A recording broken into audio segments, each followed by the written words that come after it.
Hey, what's up guys? It's Mike or Sty, and today I'm going to be bringing you guys a domination gameplay using the HBRA3 not red dot, silencer and extended mags using, I believe, flak jacket paralysis, scavenger, blast suppressor, exostim, a semtex for my launcher, and the kill streaks you will see when the game starts.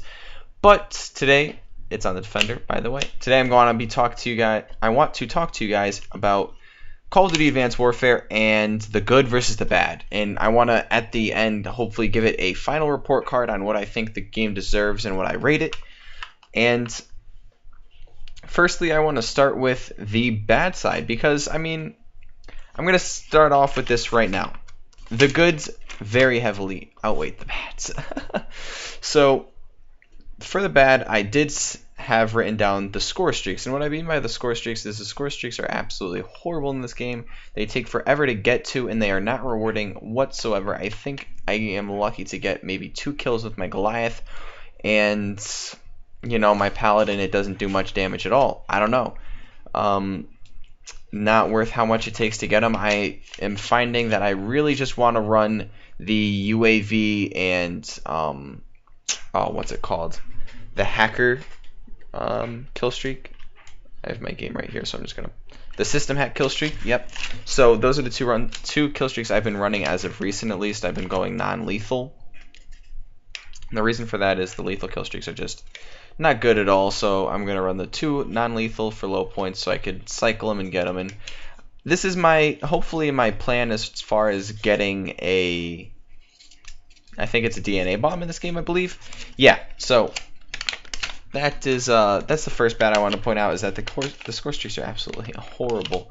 I mean, yes, they did add that you can upgrade the score streaks, but even with the upgrades, the score streaks are still mediocre at best, and it's very disappointing. Moving on to my next point is that the ARs absolutely dominate. So what I mean by this is not just a certain AR, but all of the ARs are balanced, but the assault rifle class dominates in a comparison to the submachine gun, sniper rifles, shotgun, LMGs. There are 2 good LMGs, I believe, and all the other classes. The AR class stands out so much more. It's so much more used, and if you aren't using it, you're going to be seriously at a disadvantage. And I think that there's so much emphasis around it that I think maybe some SMG should get a buff, maybe a sniper rifle, and another LMG get a small buff there too. Give some contenders a chance. And moving on, I want to next point out that the player card menus are absolutely awful. So what I mean by this is that to access someone, I don't think you can access someone's player card. Accessing your own player card, the menus are very not confusing, but they're not straightforward. They're just poorly organized. I don't know what the word I'm looking for is, but they're not organized in the best way by any means at all. So another negative in the game. Next, I want to say that these next 2 are kind of going out on a limb. They're not too serious, but most of the maps are made for exosuit gameplay. So if you want to play some, say, classic game mode in the classic game type and the playlist, you are playing on these exosuit needed maps, and you know, when you want to play a classic, the maps are just absolutely too large for 6 people, and it just makes for boring gameplay. And there are a few maps that are in the game that are made for regular Call of Duty, and they work perfectly fine with the exosuits as well, and I have no problem with that. Now next, I want to just say that the tier 3 perk class, I believe, is broken.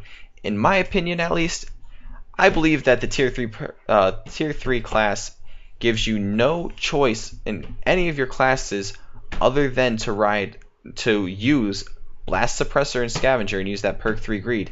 The reason for this is because Blast Suppressor it takes your exo movement off the map. It's such an advantage. You absolutely need the perk. In Scavenger, you run out of ammo so fast in this game, you absolutely need the perk as well. So that is all I have for the bad so far for Advanced Warfare Call of Duty Advanced Warfare, that is. And next I want to move on to the good. So starting off with the good is that the exosuit innovations. I could go on a tangent here on all of these things I'm going to mention, so I'm going to try to blow through them real quick and not try to take up too much time here.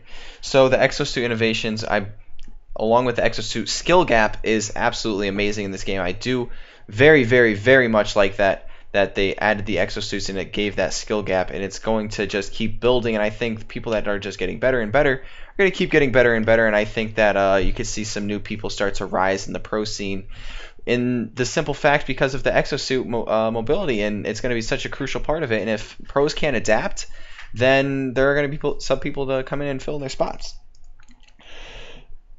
Next, I want to say that the gun balance is very, very, very good. In the assault rifle class, every single gun is balanced. I can use any of the assault rifles and do very well. I could use any of the the submachine guns to get the same outcome, as well as most of the LMGs. And well, the sniper, I will say, is not very balanced. You just have the Morse. That's all that you can really use.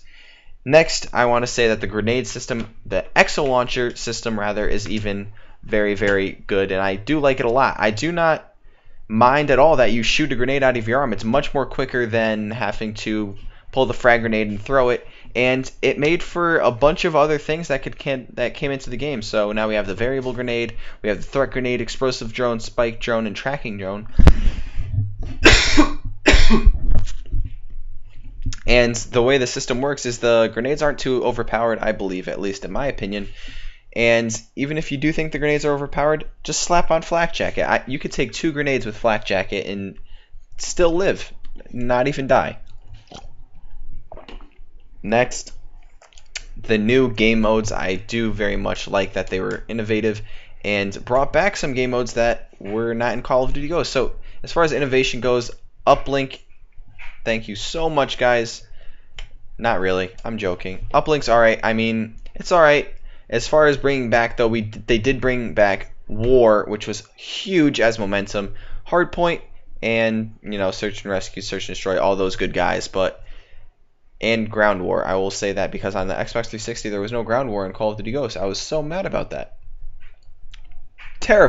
Fucking furious. And moving on, they brought back the Pick 13. That was absolutely awesome. Not brought back, rather, but they brought the Pick 13 over from Black Ops 2. It was a very good way, I believe, to organize a class with the Pick 10, and them including the kill streaks in that Pick 10 and making it Pick 13. Love it a bunch, because I just took away one of my kill streaks. Now I have more stuff to go towards my guns and gun kills and stuff like that. Next are the spawns. I will say that spawns in this game are very good when you are playing most game types. When you play momentum and stuff, they do start to get a little bit hairy, but that's going to happen when you have a flag in the enemy team spawn. Next is the exo ability balance. I do believe that all the exo abilities are very balanced in this game. None of them stick out too dramatically, but I prefer the Exo Stim or Exo Cloak. Those are 2 very good. And then if you're playing Search and Destroy, the Exo Meat Device is almost an absolute must. And then all the other ones are really toss-offs, so you can use them. It's really up to your personal preference. The perk balance in this game is very good, other than the perk 3 tier, I do believe. I mean, perk 2, there's a couple different perks to pick from. I mean, you could use Cold-Blooded, Gung-Ho is a good one, Fast Hands is alright, Blind Eye could be alright, and Peripherals is alright. I personally take Peripherals overall, and then same with the perk 1. There's all good perks, but really you could go with any of them and you'll be fine. Next, I want to say, on the good hand, there was score streak upgrades. I'll give them that. The score streaks weren't good, but the upgrading part of all of it was very, very cool. I did like that.